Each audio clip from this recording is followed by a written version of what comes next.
Nangayo og katinawan ang Tagbilaran City LGU nga mopasabot kung nganong mas taas ang presyo sa gibaligya nila nga petrolyo gikan sa tulo ngadto sa upat ka mga gasolinahan sa Tagbilaran City sa Bohol. Ani ang report.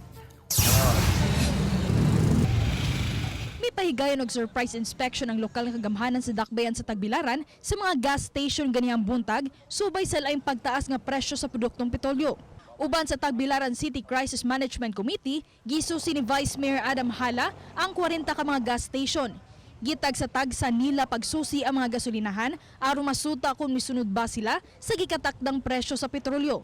Nagkondakta o mga surprise inspection sa ato ang mga gasoline stations nga nag-operate diri sa dakbayan sa Tagbilaran isip parte sa atong pagmonitor sa ilang sa presyo sa gasolina nga walay mo ipang-abusar, walay mga profiteering, walay hoarding o walay mga illegal activities nga nahitabo labi na karong panahon sa krisis. So this is just part of our duty nga pagproteksyon o pagpanalipod sa ato ang mga constituents dire o sa atong mga consumers. Subay niini, adunay pipila ka mga gasoline station nga nabantayang misaka ang presyo sa gibaligyang gasolina.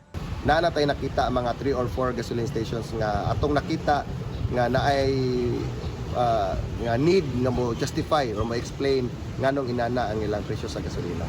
Padadan og show cause order ang tagduma sa mga gasolinahan aron mo pasabot ganong mas taas ang ilang presyo.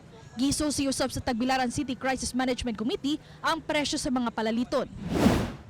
Samtang gilusad usab sa kagamhanan sa dakbayan sa Tagbilaran ang libreng sakay program aron makatabang sa ilang mga mulupyo nga apektado karon sa padayong pagsaka sa presyo sa produktong petrolyo. Unom ka mga bus ang ilang gipadagan sa libreng sakay program sa nagkainlaing rota sa dakbayan.